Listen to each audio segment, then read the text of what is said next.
All right, welcome back to the Ireland Contracting Nightly Sports Call. Now it's time for the Ruth's Chris Sizzling Shot. Ruth's Chris Steakhouse at 6 PPG Place. Another amazing shot at number 14 at Edgewood. Ron, I've never got a hole-in-one. I keep telling you about it. Maybe this year I might get one.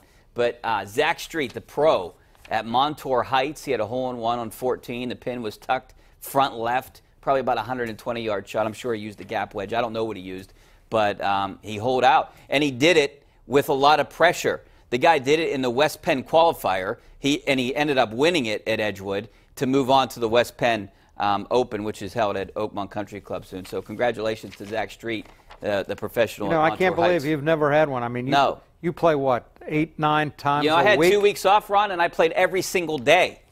Wow. I came close. You know, look, hey, I was in the $5 million shootout at the Meadows. I don't want to brag, but I made it into the $5 million shootout. I had the closest to the pin on one of the par threes, and I hit it to about inside 3 feet for $5 million. Pomp played with me that day. Who's better, you or Pompiani?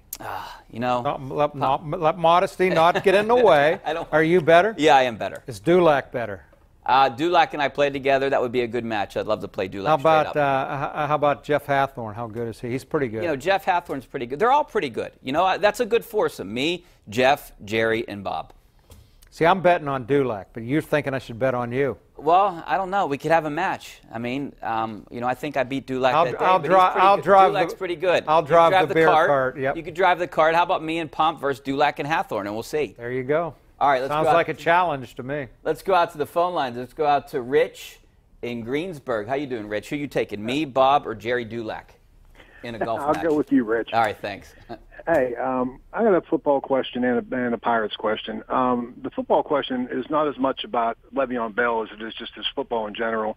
I've never understood why the other 3 major sports, if you sign a contract, it's automatic. It's a guaranteed contract. You get paid.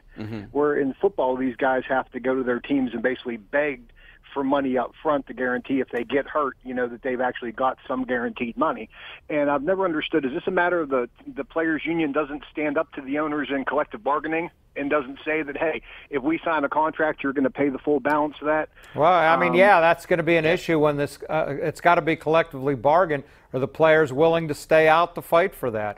They get signing bonuses too, which doesn't happen as much in the other sports, which is basically guaranteed money. But you're right. I mean, they've never been able to negotiate that with the owners, and you know, you got to be willing to lose paychecks to gain something. And I don't know that they're going to be doing that. Although we seem to be really getting ready for a labor war here when this in 2021 when this contract expires, because the union's already advising their players, save your money, save your money. They want rid of Goodell. They want a lot of changes.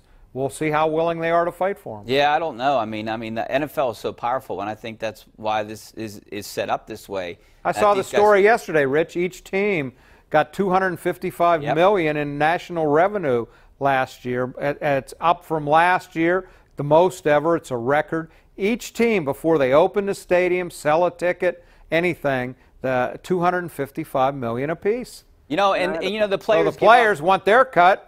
And now, are they going to give up checks to fight for more? I don't think you'll ever see guaranteed contracts. I mean, that's what the signing bonuses are for. Go ahead. And I had a quick baseball question, guys.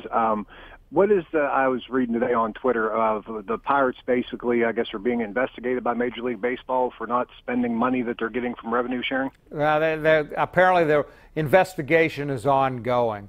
Now, the commissioner has defended Nutting and the Pirates all along, but apparently he admitted yesterday it's still an ongoing investigation. Yeah, I mean, look at this team. I mean, the 4th lowest payroll in baseball, $50 million under league average. I mean, you got to investigate that team, I would think. And, you know, I mean, this isn't going to be solved, Ron, until we see some kind of salary cap, salary floor, or something in baseball, and that contract's But up again, in are you willing, when every team is making money, are you willing to shut the game down? Well, the Pirates don't even, they sign off on it, you know? Absolutely, because they're making a lot of money. Yeah. It's not like the NHL when it shut down, when everybody was losing money. They're all making money. They don't want to shut the game down. Yeah, baseball's going to have to do something. All right, we got to take a break. Back to wrap things up. Coming up next. Stay right there.